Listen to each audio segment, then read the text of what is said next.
Hello students, this is Mr. Nguyen. This is my first tutorial video for you guys. I am working on problem number 5 on your practice 3.2. I consider this one to be one of the harder problems that some of you guys may have trouble with. So let me go ahead and show you guys how to work this kind of problem out, okay? So you see here there's a picture of two parallel lines going this way with a transversal cutting through it, and that create angle 1, 2, 4, 5. Okay, and then you also see two horizontal lines that are parallel going this way with two transversals that are cutting through like that create angle 1, 2, 6, and over here angle 3, 4, and just 3, 4. So to solve this one, and you see the problem given you 4 different angles with 3 expressions and 1 exact measurement, and they're asking you to find x and y. So what I'm going to do, the first thing you always want to do is you want to label these angles with the given information. So I'm going to put 6x minus 4 in here for angle 2, and I'm going to put 11y plus 2 in for angle 4. And I'm going to put in 7x minus 10 for angle 5 and 47 degree for angle 6. What I'm also going to do is I'm also going to kind of extend these parallel lines a little bit, all right, so that I could actually see the angle pairs. All right, so there's that one line. There's the transversal that cut through, and then of course there's this line at the bottom here that's going to play a very important role in just a minute.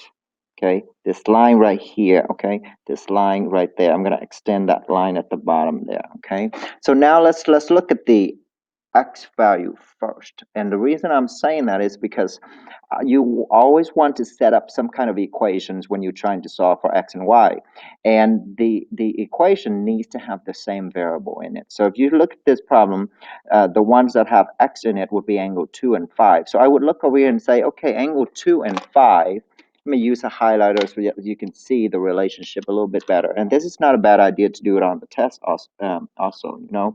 So here's angle 2, there's the transversal, here's the parallel lines, and there's angle 5, okay? So if you look at these two angles, okay, we know that they are corresponding, okay, by definition, they're corresponding. And there's a theorem that says the measures of these corresponding angles are congruent. So what we can claim is that we can claim angle 2 is congruent to angle 5. And because they are congruent, this is by definition, okay? And because they are congruent, the measure of angle 2 is equal to the measure of angle 5. And this is by the theorem, the corresponding theorem. Sorry, my phone. Corresponding theorem, corresponding angle theorem, so the Cora theorem. So by that claim, I can now use the substitution method. I can use, not substitution method, but the substitution property, okay, to substitute in the expression for angle 2, which is 6x minus 4 equals to 7x minus 10. Okay, and that's by the substitution property. Okay, I'm writing these things on the side here to explain, to better explain to you where all of my work comes from.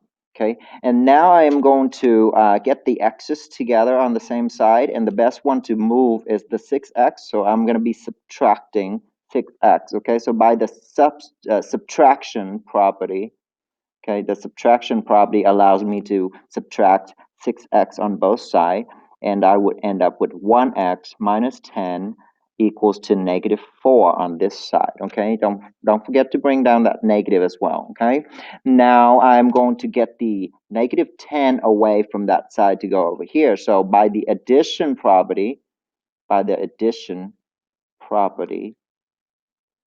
I can add 10 to both sides. Okay, and I will get x by itself because that goes away, and then negative 4 plus 10 will give me 6. I think I'm doing this right. Okay, so x equal to 6, I think that's what's on my key. I don't have my key here, but I found x to be 6. So what I'm going to do next is I'm going to go back up here to my original problem and say, okay, in order to solve for y, I'm going to have to use angle 4 here. Somehow have to include angle 4 into my problem to solve for y.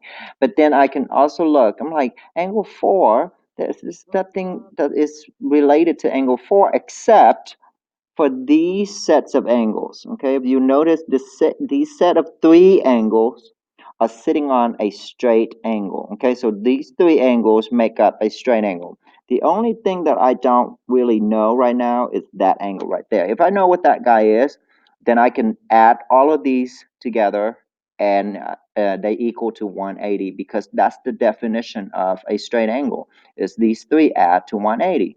So this is where angle 6 comes into play. If you look over here and you say, hey, these 2 lines are parallel, and this is the transversal that cuts through them. These 2 are parallel, that's the transversal. It makes angle 6 and this question mark angle corresponding, okay? So I would say that this angle right here, it's also 47 degrees. Okay, and guys, at first it's going to be a little difficult for you guys to see this, so this is why you need experience. Okay, a person with experience will see those kind of things and make connection fairly quickly. So that's why you need to practice with these a lot of times to gain that experience. Okay, so now I'm going to add these 3 together to make 180. Okay, and this is that's the definition of straight angles. Okay, so I'm going to take angle 5. Okay, the measure of angle 5 plus the measure of angle 4 plus the measure of angle 6.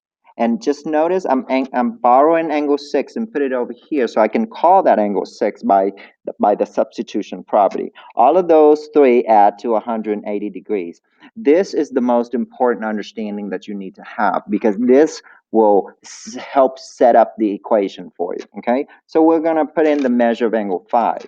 It turned out to be 7x minus 10 plus the measure of angle 4, which is 11y plus 2, plus the measure of angle 6, which we said it was 47 degrees. And all of that equal to 180, okay? So what I'm going to do next is I'm going to go, oh, well, Mr. Nguyen, how can we solve this equation if we have 2 different variables in there? Well, that is true. We can't. But if we substitute the 6 in there for the x, then now we don't have 2 variables anymore. Remember, we already found x. So if we found this by a fact, I solved this and I got it all by facts. I didn't make up anything. These are all facts that I used to get x. So x is now a fact, okay? 6 is a fact. I could use that. So I'm going to substitute the 6 in there. So 7 times 6 minus 10 plus 11y plus 2 plus 47 equals 180. Okay, so now it's just a matter of combining like terms, moving things around, get y by itself, yada yada. Okay, so 42 minus 10 plus 11y plus 2 plus 47 equals 180. So I'm going to use my calculator real quick. You bear with me because it's a little bit quicker. 42 minus 10 plus 2 plus 47 equals to 81. So I get 81 plus 11y equals 180. So I'm going to subtract 81, and you don't really have to write that. I'm just writing it because I'm showing you how to do this. So 180 minus 81, I get 99 left. So 11y equals 99, divided by 11, I get y equals to 9. Okay, and that's how I got my answer on my key, although my key didn't show you as much detail as I would like to because of this limited space. But here, hopefully after this tutorial video, it helps you understand this problem a little bit better. Okay, thank you guys.